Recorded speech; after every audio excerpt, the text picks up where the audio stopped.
The Eagles gave the Giants the belt in their second matchup of the season, 38-20. The Eagles go to 6-2. Giants fall to 2-6. And this one felt good, especially 2 weeks ago after the Eagles obviously lost to the Giants in a pretty embarrassing way on Thursday night.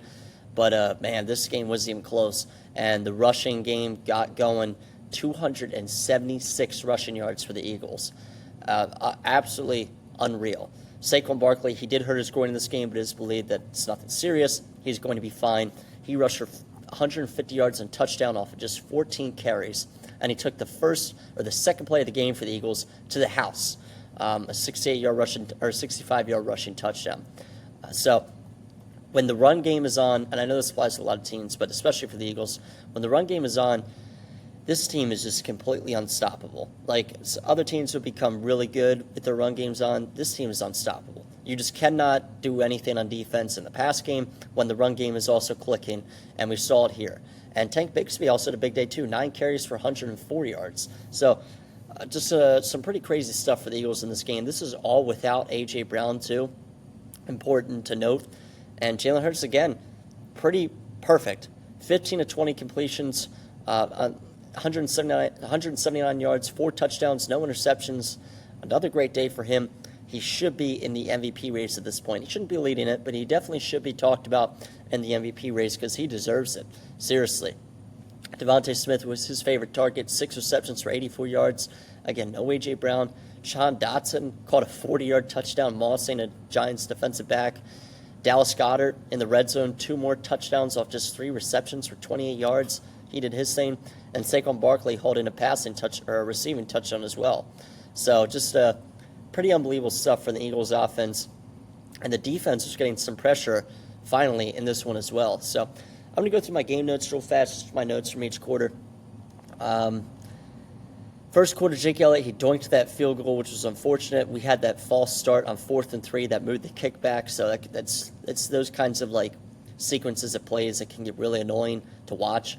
Second quarter, Jalen Hurts beat the blitz very well on a touchdown pass to Saquon Barkley. I don't know what it's going to take for coaches to realize that Jalen Hurts is really not bad. He's probably really good against the blitz.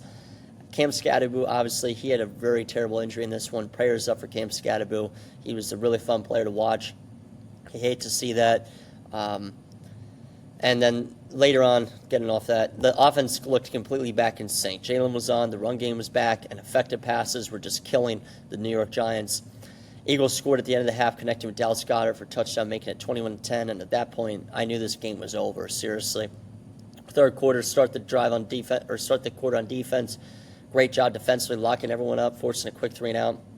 Fourth quarter, Jalen took a really bad sack, but Tank Bigsby converted on a 2nd and 31, which is pretty crazy.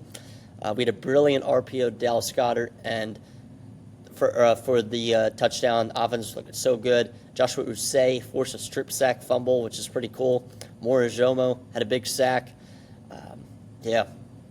Pretty good stuff from the Eagles all around this one, from top to bottom. Seriously, sacks. Players with sacks include Zach Bond, Chalix Hunt, Morijomo, Jordan Davis, Jalen Carter. He got his first sack of the year, so 5 total sacks, 7 tackles for loss. It was just one of those days for the Eagles, and I really think that this team might be back. I know it was against the Giants, but they just looked really unstoppable in this game. So Jake Elliott, 1 of 2 on field goals. I told you, we talked about how that missed, but he's been really good so far this season. Nothing to be too concerned about there. I just really think this team looks good. No A.J. Brown this one. Saquon Barkley's going to be fine, too. We had the bye week now to rest up. And this was a big mentality bounce back kind of game because, again, the Giants 2 weeks ago, this is one of our rivals, and they gave us a good ass whooping, seriously. And we really needed to respond, and we absolutely responded. There was nothing they could do.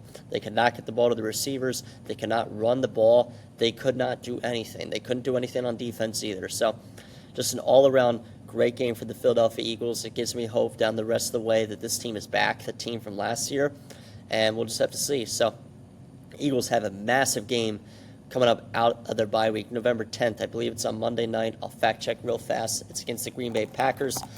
And, man, that's going to be huge because the Packers are the current 1 seed in the NFC. This game is on the road in Green Bay. It is Monday night, November 10th. That is a huge one. And then we have a short week playing the Detroit Lions on Sunday night, following week. So a couple huge games for the Philadelphia Eagles within a 7-day span.